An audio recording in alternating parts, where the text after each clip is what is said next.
इस चैप्टर का जो लास्ट टॉपिक है उसका नाम है कोरिजन एंड रेंसिडिटी। काफ़ी इंपॉर्टेंट टॉपिक है और कई बार आपके एग्जाम में रिपीट हुआ है कंटिन्यूसली कई साल तक। और इस टॉपिक के अंदर से कई अलग अलग टाइप के क्वेश्चंस बन जाते हैं और जो आपके एग्जाम के लिए काफ़ी इंपॉर्टेंट साबित हो सकते हैं। तो चलिए शुरू करते हैं ये टॉपिक जिसका नाम है कोरिजन एंड रेंसिडिटी। ठीक है, तो हमने लास्ट वीडियो में पढ़ा था ऑक्सीडेशन। ऑक्सीडेशन हमने पढ़ा था कि जिस भाई ऑक्सीजन अगर ऐड हो या हाइड्रोजन रिमूव हो तो बोलते हैं ऑक्सीडेशन। ठीक है, ऑक्सीडेशन के कुछ डैमेजिंग इफेक्ट भी होते हैं। अलग अलग सब्सटेंस के ऊपर क्या होते हैं, कुछ डैमेजिंग इफेक्ट्स भी होते हैं। इसके डैमेजिंग इफेक्ट मतलब ख़राब करते हैं चीज़ों को। अगर ये चीज़ ऑक्सीडेशन अगर हो रहा है किसका, मेटल का अगर हो रहा है, किसी भी मेटल का, तांबा हो, लोहा हो, कॉपर मतलब कि चांदी या कोई और मोड मेटल भी ख़राब हो रहा है तो हम बोलते हैं इस प्रोसेस को कोरोजन। ठीक है, अगर कोई फूड आइटम ख़राब हो रही है यानी कि फूड आइटम का ऑक्सीडेशन अगर हो रहा है, ऑक्सीडेशन अगर फूड आइटम का हो रहा है वो ख़राब हो रही है तो क्या बोलते हैं, प्रोसेस को रेंसिडिटी। दोनों ही चीज़ों में क्या है, ऑक्सीडेशन ऑफ फूड। दूसरी बात, कोरिजन और रेंसिडिटी दोनों ही कैसी प्रोसेस है, नेचुरल प्रोसेस है। इसमें आदमी का कोई रोल नहीं है भाई। अगर कोई कोरिजन मतलब जैसे आयरन पे रस्ट लग रहा है, जंग लग रहा है आयरन पे, लोहे के ऊपर, तो इसमें आदमी का कोई रोल नहीं है। ठीक है, वो ये नेचुरल प्रोसेस है दोनों की दोनों, जिसको क्या बोलते हैं, कोरिजन एंड रेंसिडिटी। तो दोनों को हमने एक नॉर्मल टर्म्स में समझा। अब दोनों को क्या करते हैं, थोड़ा डिटेल में एक एक करके इनको समझते हैं विद एग्जाम्पल्स। तो पहले बात करते हैं कोरिजन की। तो कोरिजन हमने बोला कि जब कोई मेटल का ऑक्सीडेशन होता है और वो ख़राब होने लगता है, ख़राब इन द सेंस मतलब कि जैसे गल जाता है कुछ, लोहा देखते हैं कि उसके ऊपर जंग लगने लगता है। ठीक है, धीरे धीरे क्या होता है, लोहा का जो है छेद वगैरह होने लगते हैं उसके अंदर, बिल्कुल ख़राब हो जाता है। तो उसके ऊपर क्या बोलते हैं कि जंग लगने लगता है उसके ऊपर। तो ये क्या करता है, यानी कि धीरे धीरे मेटल जो है, कोरिजन मतलब धीरे धीरे जो मेटल वगैरह हैं वो धीरे धीरे क्या होते हैं, मेटल्स ख़राब होने लगते हैं। ठीक है, डैमेज होने लगते हैं। तो इसी को बोलते हैं हम कोरिजन। डेफिनेशन अगर लिखनी है तो ये डेफिनेशन आ रही है कोरिजन की, यहाँ से आप नोट कर सकते हो उसको। ठीक है, तो अब ये जो मेटल के ऊपर, ठीक है, मतलब कोरिजन की बात करें, इसका बेस्ट एग्जांपल अगर हम लें एग्जांपल, तो हमने क्या बोला, rusting of iron. Rusting of iron, ठीक है, रस्टिंग ऑफ आयरन मतलब क्या होता है कि लोहे पे जंग लगना।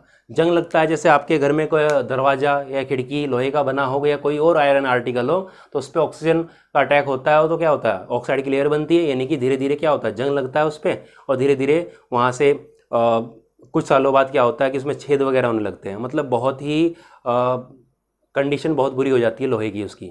ठीक है, कई सालों तक अगर आप ऐसे ही छोड़ दें उसको, ठीक, अगर कोई प्रिवेंशन ना करें उस जंग के लिए, तो आपको देखेंगे कि उसके ऊपर कुछ रेड ब्राउन सी कलर की एक कवरिंग आ जाती है ऊपर उसके, जो कुछ इस तरह की दिखाई देती है। अगर नहीं देखा है तो कुछ इस टाइप की दिखाई दे सकती है। कुछ आयरन आर्टिकल ऐसे हो जाते हैं जंग लगने के बाद में।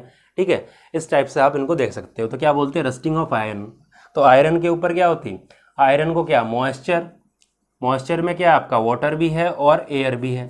ठीक है, यानी कि H2O अगर आप लिखते हो तो गैस लिखोगे ऐसे, तो इसके ऊपर अटैक होता है तो क्या बनता है, रस्ट बन जाता है। रस्ट मतलब Fe2O3, रस्ट मतलब Fe2O3, तो ये बन जाता है। तो रस्ट क्या हो गया, ऑक्साइड, देखो ऑक्सीजन ऐड हो गई इसके अंदर आयरन के अंदर, तो क्या बन गया, ऑक्सीडेशन हो गया इसका।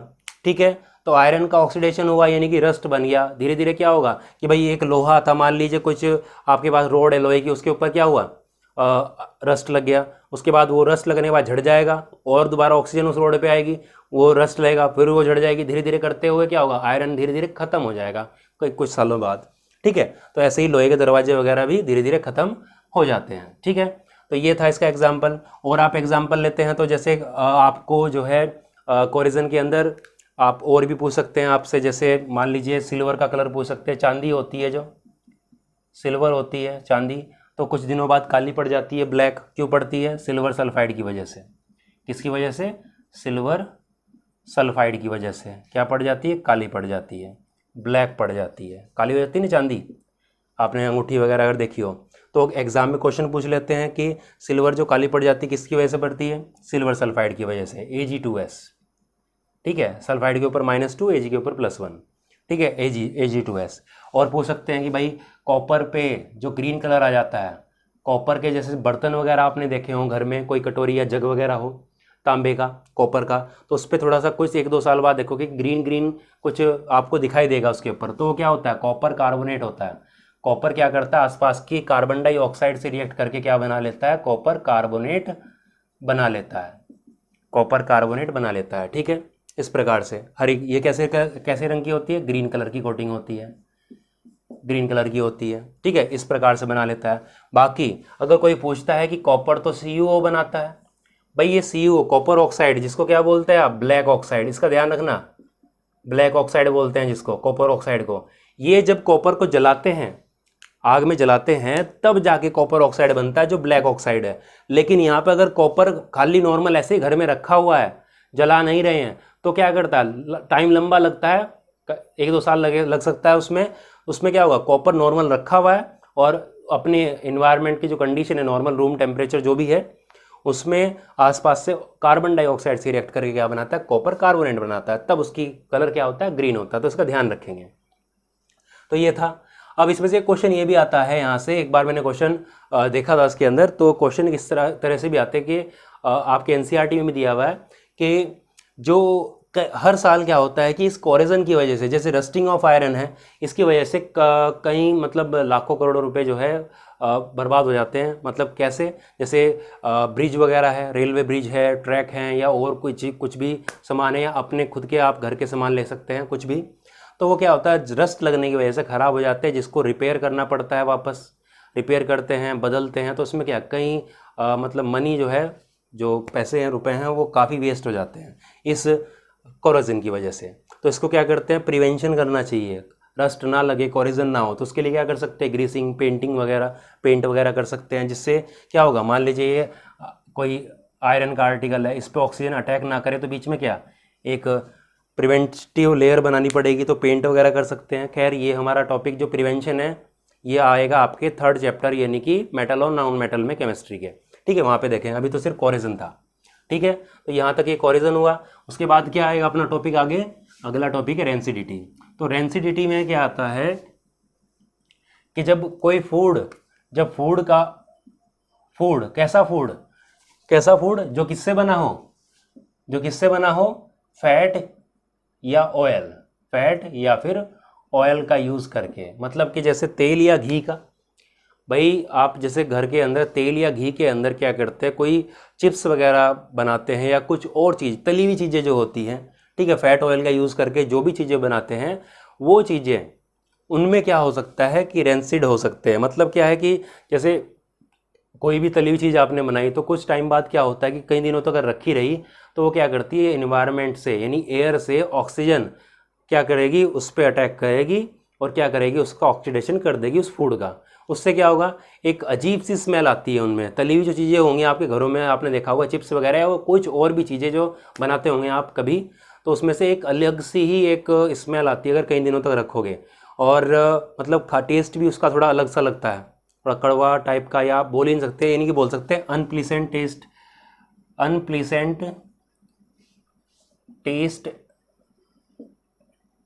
Test and smell.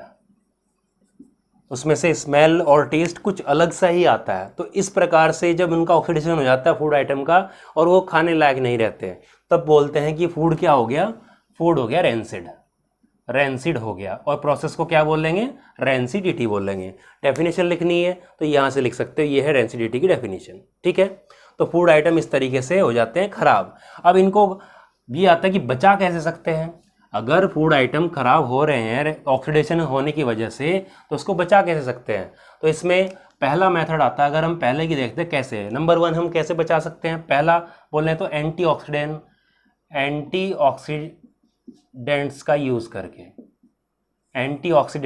करके। तो एंटीऑक्सीडेंट नाम से पता चला, एंटीऑक्सीडेंट मतलब क्या, ऑक्सीडेशन को जो रोकेंगे,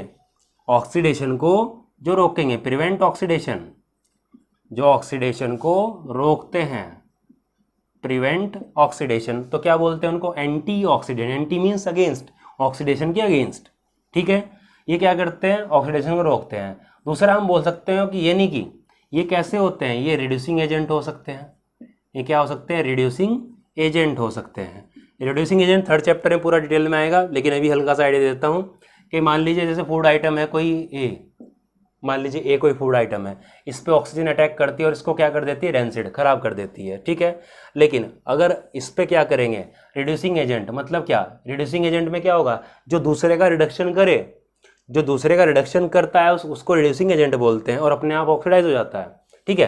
खैर ये क्या करेगा, रिड्यूसिंग एजेंट इसको क्या करेगा, हाइड्रोजन देगा या उसकी ऑक्सीजन को निकाल देगा। जैसे ऑक्सीजन है तो क्या करेगा, इसको निकाल देगा। ऑक्सीजन के रिमूवल को क्या बोलते हैं, रिडक्शन ही बोलते हैं, ठीक है। तो रिडक्शन ऑक्सीडेशन को खत्म कर रहा है। दूसरी बात अगर बोल लें कि ये क्या कर सकता है, इसमें हाइड्रोजन ऐड कर सकता है, तो इससे ऑक्सीजन जुड़ेगी नहीं, तो क्या होगा, एंटीऑक्सीडेंट का काम करते हैं, ठीक है, एंटीऑक्सीडेंट का काम करते हैं, मार्केट में मिलते हैं, ठीक है। जैसे एग्जांपल अगर बात करें कुछ एंटीऑक्सीडेंट की, तो जैसे BHA क्या होता है, BHA की फुल फॉर्म ब्यूटिलेटेड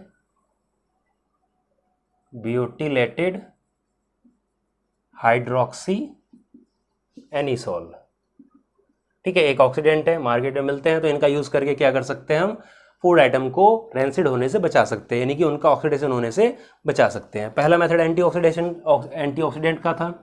दूसरा क्या है कि जिस भी जार में आप रखते हैं उसको, जिस भी जार में रखते हैं फूड आइटम को, उसको एयर टाइट कर दें, एयर टाइट कर दें अगर उसको, जार को air tight, jar should be air tight, जिसमें भी आप उसको रख रहे हैं। तो उससे क्या होगा, ऑक्सीजन उसके जार में रख रहे हैं तो ऑक्सीजन क्या होगा, इसमें फूड आइटम रखी है तो जार में क्या है, ऑक्सीजन एंटर नहीं कर पाएगी ज़्यादातर, और रेंसिड अगर होगा तो टाइम लगेगा, लंबे टाइम तक, यानी कि उसके रेट को रिड्यूस कर सकते हैं आप रेंसिडिटी के, ठीक है। दूसरा हो गया। तीसरे की अगर बात करें तो क्या हो जाएगा भाई, इसको रेफ्रिजरेटर में रख सकते हैं। रेफ्रिजरेटर जो फ्रिज वगैरह होते हैं आपके घर में, उसमें रख दें फूड आइटम को। इससे क्या हो जाएगा, टेम्परेचर कम होने से, डाउन होने से क्या होगा कि जो रेंसिडिटी की जो रेट है वो कम हो जाता है, काफ़ी लंबे टाइम तक चीज़ें चलती हैं। और मेन, अगर हम लास्ट की बात करें, मेन जैसे आपके जो पैकेज्ड फूड आते हैं, पैकेज्ड फूड आइटम्स जो आती हैं, जैसे फॉर एग्जांपल चिप्स वगैरह, ठीक है, चिप्स वगैरह, तो इसमें क्या करते हैं, जो फूड मैन्युफैक्चरर करने वाली जो कंपनियां होती हैं, इनको चिप्स वगैरह बनाने वाली, तो उनके जो पाउच होते हैं आपने देखा होगा फुले हुए रहते हैं। जो चिप्स के पैकेट वगैरह होते हैं, लेज वगैरह जो चिप्स होते हैं, उनके चिप्स के पैकेट फुले रहते हैं। उसके अंदर क्या रहता है, उसके अंदर नाइट्रोजन भरी हुई रहती है, नाइट्रोजन भरी हुई रहती है। ज़्यादा रिएक्टिव गैस नहीं है, बहुत ही कम रिएक्टिव है, ठीक है, मतलब रिएक्टिव गैस ये नहीं है। तो नाइट्रोजन क्या करती है, उसके चिप्स के पैकेट के अंदर भर देते हैं, जिससे ऑक्सीजन तो नहीं रहती, ये क्या करती है, ऑक्सीजन को मतलब ऑक्सीडेशन करने से फूड आइटम का बचाती है। तो नाइट्रोजन भरी रहती है, ये इंपॉर्टेंट है याद रखना, क्योंकि पूछ लेते हैं कि एक तो पहला ये पूछ सकते हैं कि चिप्स के पैकेट में कौन सी गैस भरी रहती है जिससे फूड ऑक्सीडेशन नहीं होता, नाइट्रोजन। ये भी पूछ सकते हैं कि क्यों भरी होती है नाइट्रोजन, जिससे क्या होगा, ये प्रिवेंट, रोकती है ऑक्सीजन को कि फूड आइटम का ऑक्सीडेशन ना हो। और दूसरी क्या है, अनरिएक्टिव गैस है, ज़्यादा रिएक्ट नहीं करती, इसलिए भी इसका यूज़ करते हैं। तो ये था कोरिजन एंड रेंसिडिटी, ये था लास्ट टॉपिक आपका। तो इस तरीके से आप प्रिवेंट कर सकते हो। तो 4 ये मैंने रीज़न बताए इसके, इसको एग्जाम में काफ़ी बार पूछा भी गया है, ठीक है। तो ये 4 टॉपिक थे, मतलब ये लास्ट टॉपिक था इस चैप्टर का। इसके बाद हम करेंगे इस चैप्टर के क्वेश्चन एंड आंसर की जो सीरीज़ है वो सीक्वेंस करेंगे, ठीक है। स्टार्टिंग से लेके चलेंगे, जो भी आपके इन टेक्स्ट पहले पेज पे हो या दूसरे पेज पे हो, वहाँ से जितने भी क्वेश्चन हैं उसको लास्ट जो एक्सरसाइज का जो लास्ट क्वेश्चन तक है वहाँ तक हम पूरे क्वेश्चंस इसको पूरे करेंगे, एक एक क्वेश्चन करके बिल्कुल एग्जैक्ट विद आंसर अच्छे तरीके से समझा के। मतलब मैं ऐसा नहीं कि लिखवा के ऐसे नॉर्मल आंसर दे दिया और ख़त्म हो गया, मैं क्वेश्चंस को समझाऊंगा कि किस तरीके से ये क्वेश्चन हुआ है और आप किस तरीके से एग्जाम में आपको लिखना है उसको, ठीक है। तो खैर यहाँ तक कंप्लीट हुआ, वीडियो ख़त्म करते हैं। Thank you.